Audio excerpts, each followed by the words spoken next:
എന്റെ അവസാനത്തെ പ്രതീക്ഷയും ഇല്ലാതായി പോയല്ലോ അഖിൽ സർ. ഇതിനു വേണ്ടിയാണോ ഞാൻ ഇത്രയും കാലം കാത്തിരുന്നത്? അവൾ എന്നെ നിഷേധിച്ചൊരിക്കലും പോവില്ല എന്ന് വിശ്വസിച്ചതല്ലേ? എന്നിട്ടും അവക്ക് എന്നെ വേണ്ടെന്നല്ലേ പറഞ്ഞ്? ഇനി എന്തിനാ എന്നെ ഇങ്ങനെ ഇട്ടിരിക്കുന്നത്?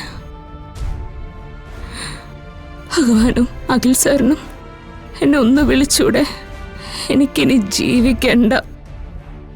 കൺമുമ്പിൽ നിന്ന് സ്വന്തം മകളെ നിഷേധിച്ചിറങ്ങിപ്പോയിട്ട് എനിക്കിനി ജീവിക്കണ്ട.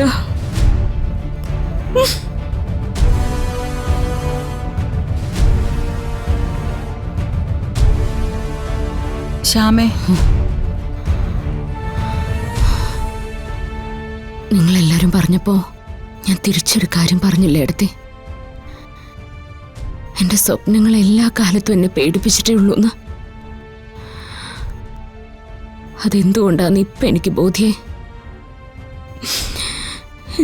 എന്റെ ഈ കൈവേളയിൽ നിന്നല്ലേ ഒഴുകി ഇറങ്ങിപ്പോയത്. അവള് ചോദിച്ച ചോദ്യങ്ങൾക്ക് എന്തും മറുപടി പറയാനുണ്ട് എനിക്ക്.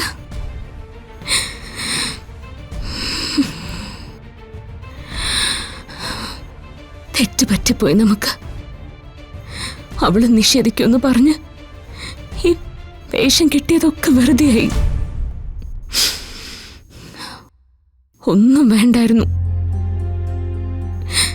കണ്ട നിമിഷം തന്നെ ചേർത്ത് പിടിക്കണമായിരുന്നു, കൂടെ കൂട്ടണമായിരുന്നു. അതും തോന്നിച്ചില്ലല്ലോ ദൈവം. ആൾമാറാട്ടക്കാരിയായ ഒരമ്മ, അതിനപ്പുറത്തേക്ക് അവളുടെ മനസ്സിൽ എനിക്കൊരു സ്ഥാനമുണ്ടോ? ശ്യാമേ, രാധിക ഇതറിയുമ്പോ ആദ്യം ഇതേ റിയാക്ഷൻ ആയിരിക്കുമെന്ന് നമ്മൾ പ്രതീക്ഷിച്ചതല്ലേ? ആദ്യവും അവസാനവും ഒക്കെ ഇങ്ങനെ തന്നെ ആയിരിക്കും. ശ്യാമയെ ദൈവം സൃഷ്ടിച്ചത് എന്തിനാന്ന് എടുത്തേക്കറിയോ? പാടാനല്ല, കരയാനാ. ഒരു നിമിഷം ശ്യാമ കണ്ണ് തോർന്ന് നടന്ന ദൈവം ചിലപ്പോ തോറ്റുപോവും. ചാകാൻ പോലും പറ്റാത്ത അവസ്ഥയിലാക്കി കളഞ്ഞു. അല്ലായിരുന്നെങ്കിൽ നിഷേധിച്ച് തിരിച്ചു പോയാലും രാധികയുടെ മനസ്സ് അടങ്ങിയിരിക്കില്ല. കാരണം അവൾ ഇറങ്ങിപ്പോയത് അവളുടെ അമ്മയുടെ മുമ്പിൽ നിന്നാ. ഫിദയെ അമ്മയായി സ്നേഹിച്ചൊരു പെൺകുട്ടി, യശോദയെ പെറ്റമ്മയെ പോലെ കണ്ടൊരു പെൺകുട്ടി 10 മാസം ചുമന്ന ഒരു അമ്മയോട് സ്നേഹം കാണിക്കാതിരിക്കില്ല. ശ്യാമ അത് എത്ര തള്ളി പറഞ്ഞാലും ഞാനത് ഉറച്ചു വിശ്വസിക്കുന്നുണ്ട്.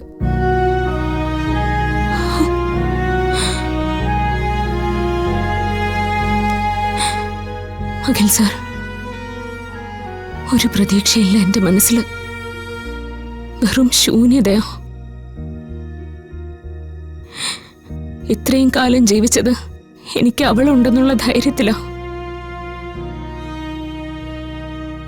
ഇപ്പൊ ഞാനിരിക്കുന്നത് അത് നഷ്ടപ്പെട്ടു എന്നുള്ള ബോധ്യത്തിലും. എനിക്ക് വയ്യ.